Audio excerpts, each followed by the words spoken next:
Hi loves, welcome to another sewing tutorial on olives, and in this video I'll be trying this draped skirt, so please keep on watching. I've lost the first footage, so I'm going to use this pattern paper for demonstration, and you will need your hip measurement, your whole hip measurement plus 1 inch extra. Okay, that will be the amount of pattern paper you will need. So fold the pattern paper into two. This will be the center back and this will be the center front. So you go ahead and fold it again into two equal parts.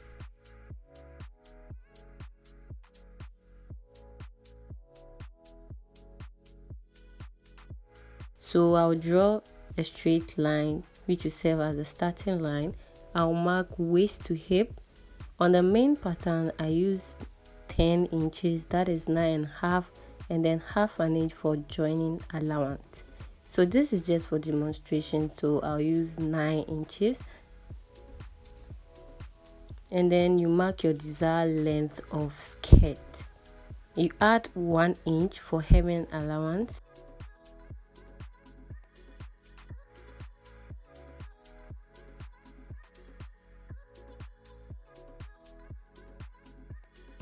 So here we have the waist, the hip, and then the full length of the skirt. This will be on fold, which is the center front, and here is the center back. Now you need to also take note of the length of the slit, wherever you want the slit to start. So you mark that as well. Now on the waistline, you mark quarter of your waist and you add quarter of an inch as allowance. On the hip line, quarter of your hip plus quarter of an inch. So whatever measurement you have on the hip, you measure the same measurement on your hemline. Then you go ahead and connect all your points together.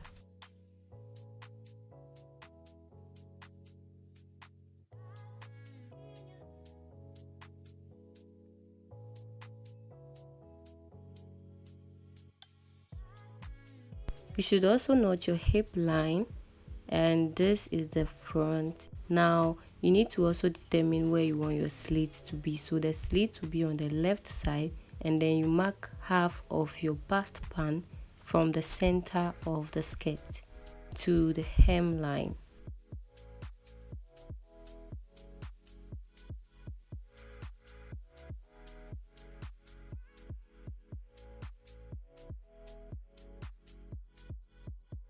Next, we'll join the sides of each pattern together using the quarter of an inch allowance we use. So locate your hip line and then match them together to the hem of the skirt.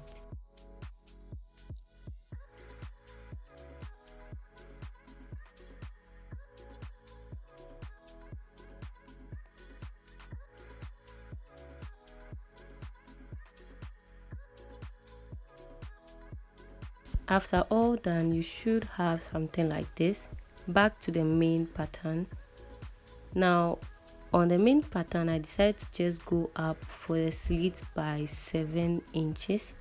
So I'll just mark that, and after marking, I'm going to exaggerate a curve from that point like this, and I'll repeat the same thing on the other side. Now for the curve, you can decide to just curve and stop right on your seam line and not move to the back skirt.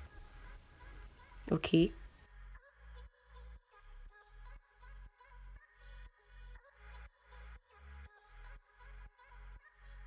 so we are going to cut through the slit line to have two separate pieces.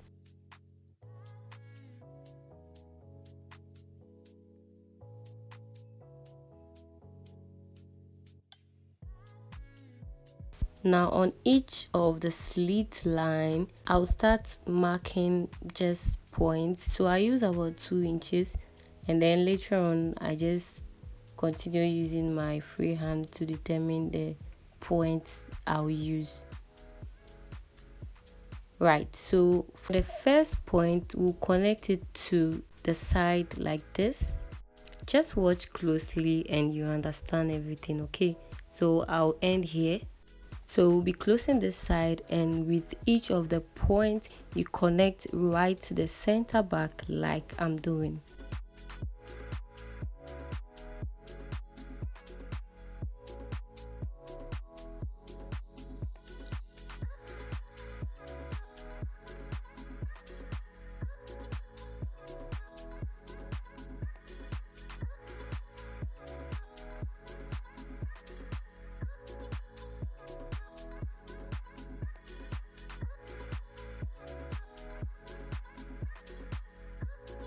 So start slashing from the first mark.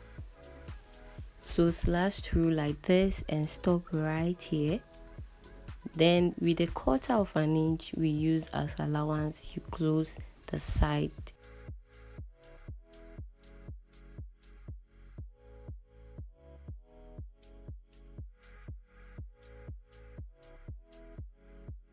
Now in my case, I continued slashing just like I've marked to the center back, which I felt wasn't really necessary. Just leave it that way. I mean, you watching me right now, leave it that way. And yeah, I mean like this, just like I'm going. You see, slashing to the center back is not bad, don't get me wrong. From there you can continue slashing the rest to the center back.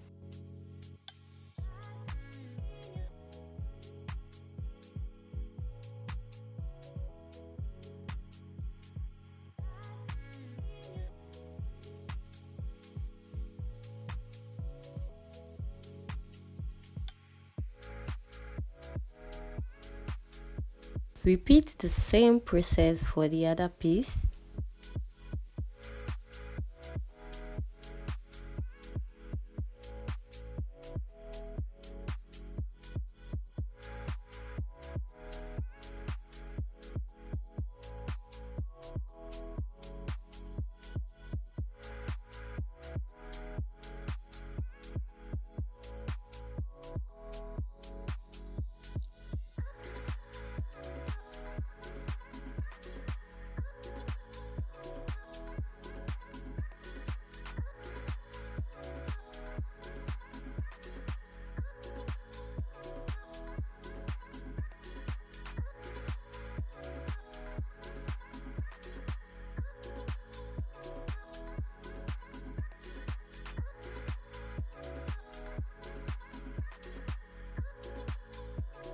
For this kind of project, you would need to use a draping material. So I got satin. This is 2 yards of satin. I used it for the whole dress. I'll pin the pattern onto the material, and then at this point you are your own master. The amount of interval you leave between each slash depends on you, but you should be mindful of the amount of material you are using as well, okay? Also note that the more space you leave in between each of the slashes, the more curvy the center back becomes.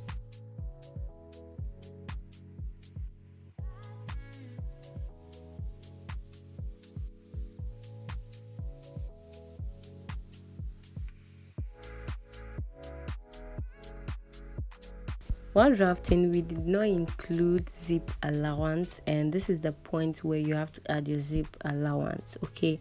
So for that, you have to also make sure while placing your pattern paper that you have enough space at your center back to add your zip allowance. So I'm going to add zip allowance of 1.5 along the center back of this pattern. And since we've added allowance, joining allowance at the waist and also hemming allowance, we'll just go ahead and cut.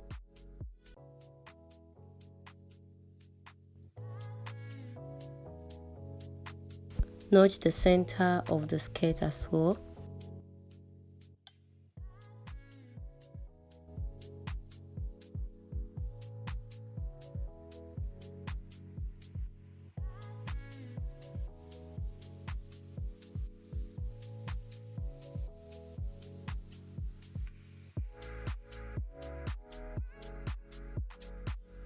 Now along the slit area, while cutting off the excess, do well to add half an inch. That will serve as joining allowance. That's to join both of the skirt pieces together.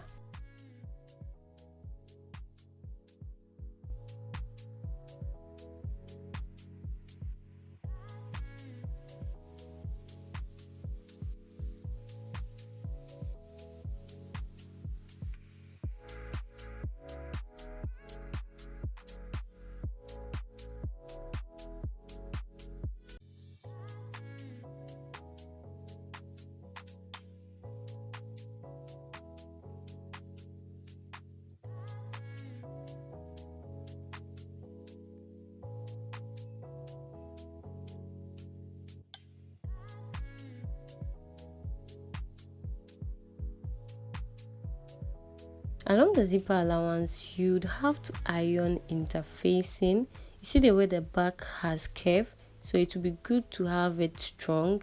When you add the interfacing to give strength to the back, so you can join and also fix your zip easily.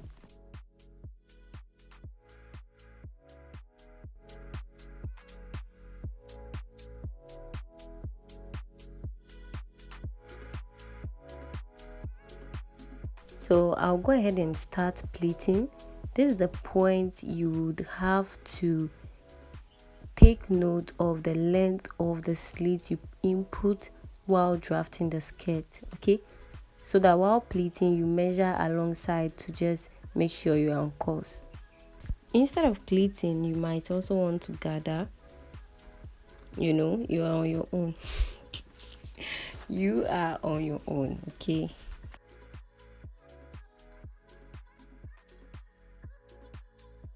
So I'll just place the two of them together to make sure the length are also the same, and then I'll tack down the pleat, and afterwards I'll join them with half an inch allowance. That's pretty much it. The rest is you just knitting and then hem the lower part, join the center back, and yeah, that's it. So this is how the pleat looks like alongside the draping.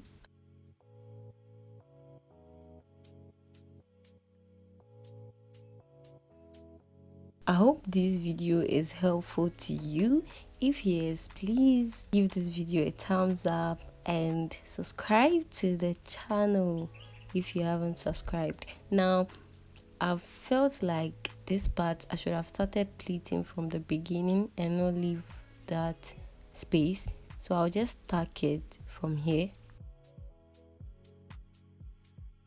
Yeah, I think it looks nice now.